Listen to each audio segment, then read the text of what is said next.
পৃথিবীর যত গালি আছে এই প্রত্যেকটা গালিকে যদি আপনি একত্রিত করে একটা রাগ এন্ড রেজে পরিণত করেন, তারপরও হচ্ছে এই মানুষগুলোকে সাফিসিয়েন্টলি গালি দেবার মতো কোনো শব্দ এখনো ডিকশনারিতে তৈরি হয়নি। সেই জায়গাতে তারা চাকর বাকর বললে তারা খেপে যায়, অথচ তারা কনস্টিটিউশনাল ওয়ার্ড হচ্ছে পাবলিক সার্ভেন্ট। তো আপনি বাগান ঝাড়ু দেবেন কিন্তু আপনি পরিচয় দিতে চান আপনি ব্রাহ্মণ। গুম কমিশনটাকে করার উদ্যোগকে স্বাগত জানিয়েছি, কিন্তু এটা করার মধ্য দিয়ে এই যে আপনাদের কথা শোনার, ভিকটিম ফ্যামিলির কথা শোনার যে আবদারটা ছিল, এই আবদারটাকে পাবলিক করা হয়নি। গত আওয়ামী 16 বছরে গুম, খুন, গণহত্যা, আয়নাঘরের নামে বাংলাদেশে যা যা হয়েছে সেটার জন্য একটা পাবলিক কমিশন করবার জন্য, এবং এই পাবলিক কমিশনের ধরন কি হবে, এটার ফরম্যাট, কাঠামো, এটার অর্গানোগ্রাম, এটার গঠন প্রক্রিয়া, এগুলো সবগুলো বলেছি।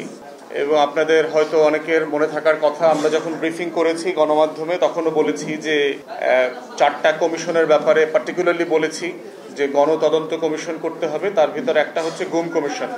এবং ওই ঘটনার পর থেকে দেখবেন যে আমাদের তরফ থেকে যে বারবার বলা হচ্ছিল এইটা বাংলাদেশের বিভিন্ন এস্টাবলিশমেন্ট এই কমিশনটা করতে বাধা দিচ্ছিল। আমাদেরকে রাষ্ট্রের অনেক গুরুত্বপূর্ণ মানুষরা বলেছে যে আমরা গুম নিয়ে কমিশন করতে চাই, কিন্তু আমাদেরকে করতে দেয়া হচ্ছে না। এবং আপনারা দেখেছেন যে গুম কমিশন ফর্মড হবার পরেও 6 মাস পর্যন্ত লেগেছে শুধুমাত্র নেগোশিয়েট করতে আয়নাঘরটা ভিজিট করবার জন্য। তো যারা দেখবেন, আমার যারা সমালোচক আছে তারা দেখবেন যে আমার কিছু শব্দ চয়ন নিয়ে, কিছু বকাঝকা নিয়ে প্রচুর কথা বলে।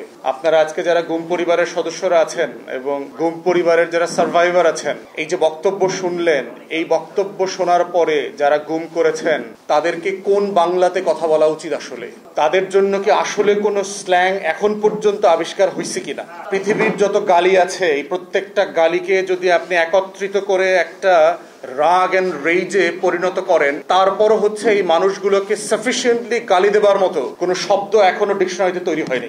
সেই জায়গাতে তারা চাকর বাকর বললে তারা খেপে যায়, অথচ তারা কনস্টিটিউশনাল ওয়ার্ড হচ্ছে পাবলিক সার্ভেন্ট। সিম্পল বাংলাও জানে না এই মূর্খরা, ইংরেজিও জানে না। পাবলিক সার্ভেন্টস এর মানে কি? আমরা সবাই তো সার্ভেন্টস। আমরা যারা পাবলিক সার্ভিস করছি, আমরা যারা জনগণের পক্ষে কথা বলি, ফর্মালি, ইনফর্মালি, অফিসিয়ালি, আনঅফিসিয়ালি, আমরা সবাই তো কাজের লোক, আমরা সবাই তো বুয়া, আমরা সবাই তো দারোয়ান, আমরা সবাই তো বাগানের মালিক। তো আপনি বাগান ঝাড়ু দেবেন কিন্তু আপনি পরিচয় দিতে চান আপনি ব্রাহ্মণ, আপনি মালি হইতে চান না, তাহলে আপনি বাগান পরিষ্কার করবেন কিভাবে? তো এই শব্দে আটকে গেছে আমাদের লোকজন। তো সেই জায়গাতে দেখবেন যে আমি বরাবরই বলেছি, এই সরকার আসার পর থেকে বারবার বলেছি, যত উপদেষ্টাদের সাথে দেখা হয়, টেলিভিশনে, বাইরে, প্রোগ্রামে, আমি বারবারই কথাটা বলি, গুম কমিশনটাকে করার উদ্যোগকে স্বাগত জানিয়েছি, কিন্তু এটা করার মধ্য দিয়ে এই যে আপনাদের কথা শোনার, ভিকটিম ফ্যামিলির কথা শোনার যে আবদারটা ছিল, এই আবদারটাকে পাবলিক করা হয়নি।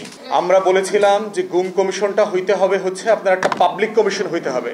আমেরিকাতে কংগ্রেসে, সিনেটে যে হিয়ারিং হয়, সেই পাবলিক হিয়ারিং এর মডেলে ব্রিটিশ পার্লামেন্টে, ইউরোপিয়ান পার্লামেন্টে এগুলোর কাস্টমস আছে, কনভেনশন আছে, সেই আদতে এখানে শুনানি হইতে হবে। এবং সেই শুনানিতে আজকে যারা আপনারা ভয়েডের প্রোগ্রামে এসছেন, আপনাদের কষ্টের কথা বলছেন এবং সেটা সংক্ষেপ করে বলতে হচ্ছে, গল্পটা তো আসলে সংক্ষেপ না। এই যে প্রত্যেকটা মানুষের জীবনের একটা গল্প, এই গল্পটা তো একটা living memory of a cinematic tale. বাংলাদেশে নাটক সিনেমা দেখলে মনে হবে যে এইসব গর্ধবরা এইসব মানে গল্প লেখে কোথায়? এইখানে যদি আজকে থাকতো তার তো 200 সিনেমা বানানোর গল্প তৈরি হয়ে যেত। অথচ বাংলাদেশের প্রডিউসারদের এগুলো নিয়ে মাথা ব্যথা নাই। তারা গল্প বোঝার চেষ্টা করে না যে গল্পটা আসলে তৈরি হয় কোথায়। বাংলাদেশের প্রত্যেকটা গুম, খুনের গল্প কত শত হাজার সিনেমা হবার মতো জায়গা।